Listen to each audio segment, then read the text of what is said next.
नमस्कार मित्रांनो, मी संदीप कुमणे. माझ्या युट्यूब चॅनल मध्ये तुम्हा सर्वांचं आज पुन्हा एकदा मनपूर्वक स्वागत करतो. डू इट टुडे या पुस्तकाच्या चॅप्टर नंबर 3 बद्दल आज आपण समजून घेणार आहोत. या तिसऱ्या चॅप्टरचं शीर्षक आहे वेळ वाया घालवणं कसं थांबवणार आणि वैयक्तिक परिणामकारकता कशी सुधारवणार, असं या चॅप्टरचं शीर्षक आहे. त्यामध्ये लेखकाने एकूण 3 पायऱ्या दिलेल्या आहेत. त्या तिन्ही पायऱ्याचं क्रमशः वन बाय वन आपण समजून घेणार आहोत. तर यामधली पहिली पायरी लेखकाने दिलेली आहे की वेळेचं गांभीर्य तुम्ही लक्षात घ्या. म्हणजे वेळेचं गांभीर्य लक्षात घ्या म्हणजे नेमकं काय करा, तर आपल्याला मिळालेले 24 तास त्यामधून समजा 7 ते 8 तास किंवा 6 ते 7 तास तुमचे झोपेचे आणि 1-2 तास प्रातःविधी व जेवणाचे वगळता इतर जे उत्पादक कामासाठी तुम्हाला 15-16 तास मिळतात, त्या तासाचं नियोजन तुम्ही कसं करता, ते तास तुम्ही कसे घालवता, कुठे घालवता, कोणत्या कामांमध्ये घालवता, हे ओळखा आणि शोधा. तर कशा प्रकारे शोधता येईल याचं सुद्धा मार्गदर्शन लेखकाने यामध्ये केलेलं आहे.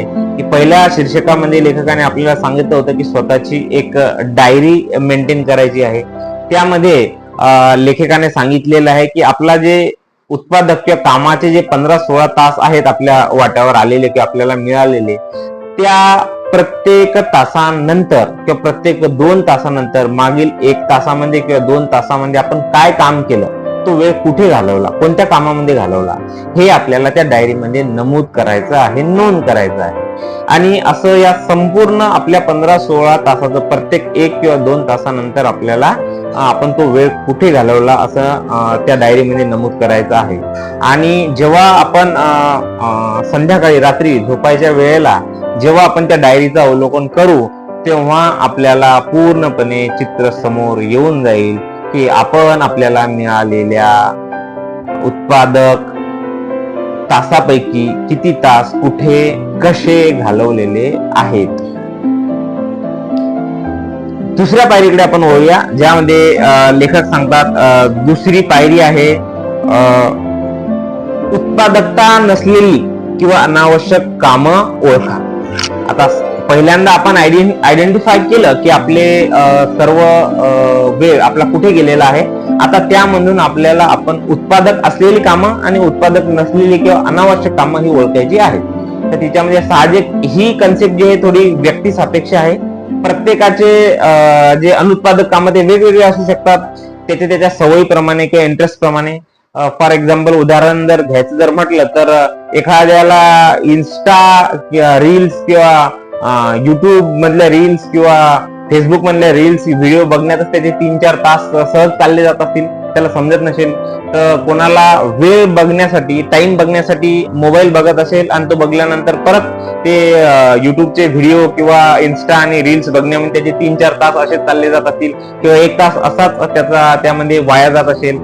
किंवा एखाद्याला असं चौकामध्ये कुठेतरी कट्ट्यावर उभं राहून अननेसेसरीली ज्या कामाच्या नाही अशा गप्पा मारण्यामध्ये त्याला आनंद वाटत असेल, तो वेळ तिथं घालत असेल. किंवा एखादा व्यक्ती चहा पिण्यासाठी गेला, साधारणतः 2 मिनिटांमध्ये चहा पिऊन होतो, चहाच्या टपरीवर तो चहा पिल्यानंतर 1 तास तो तसाच तिथं वेळ वाया घालत असेल.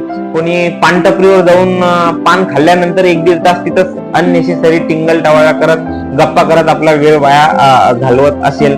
अशा प्रकारे ही प्रत्येकाची वेळ वाया घालवण्याची ज्या सवयी आहेत किंवा आवडी निवडी आहेत त्या वेगवेगळ्या आहेत. त्या प्रत्येकाच्या सारख्या नसू शकतात, व्यक्ती तितक्या प्रकृती या न्यायाप्रमाणे.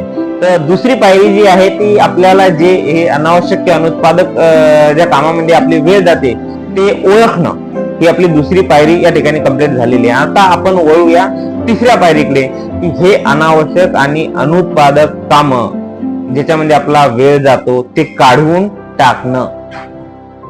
तिच्यामध्ये फॉर एक्झाम्पल आपला घरी टाइम बघण्यामध्ये तुम्ही सतत मोबाईल बघत असताना टाइम बघण्यासाठी, तर त्याऐवजी तुम्ही एक मनगटी घड्याळ घेऊन बघा ना, म्हणजे जेणेकरून तुम्हाला मोबाईल बघायची वेळ येणार नाही.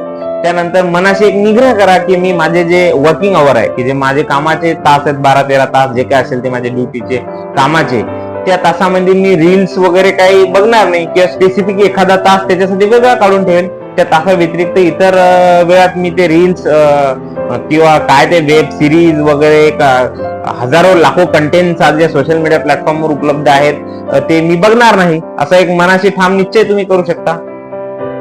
आणि तिसरी पायरी आहे, आपण एक उदाहरण घेतलं की चहा पिण्यासाठी आपण जातो, 2 मिनिटात चहा पितो, पण त्या चहाच्या टपरीवरच आपण 1-1.5 तास गप्पा मारत बसतो. तर चहावाल्यालाच तुम्ही तुमच्या ऑफिसवर बोलवू शकता. अशा प्रकारे तुम्ही तुमचा जो अननेसेसरी किंवा अनावश्यक कामं आहे ते त्याच्यामध्ये जाणारा जो वेळ आहे तुम्ही वाचवू शकता आणि ते कामं तुम्ही टाळू शकता. या तिसऱ्या पायरीमधून हे आपल्याला समजलेलं आहे. तर मित्रांनो, पुन्हा एकदा सांगतो की या जगामध्ये प्रत्येक मनुष्य मात्राला म्हणजे मनुष्य प्राण्याला 24च तास मिळालेले आहेत, परंतु त्या 24 तासाचा वापर करून कोणी जगातला सर्वात श्रीमंत व्यक्ती होत आहे तर कोणी गरीब होत आहे. तर आज आपण बघता की जगातले जे टॉपेस्ट अँड रिचेस्ट पर्सन जे आहे, इलॉन मस्क असू द्या, वॉरेन बफे असू द्या, मुकेश अंबानी, यांनाही 24च तास मिळतात आणि आपल्यालाही दिवसातले 24च तास मिळतात. परंतु त्या 24 तासाचा ते व्यवस्थित नियोजन करून, सदुपयोग करून, नवीन नवीन कल्पना राबवून, नवीन इनिशिएटिव्ह सुरू करून वेल्थ क्रिएट करत आहेत, श्रीमंत बनत आहे. आणि आपण काय करत आहे याचा विचार आपणच करायचा आहे. त्यामुळे आजच्या या क्रमांक 3च्या चॅप्टर मध्ये मला जे सांगायचं असेल ते तुम्हाला समजलं असेल अशी अपेक्षा व्यक्त करतो आणि थांबतो. धन्यवाद.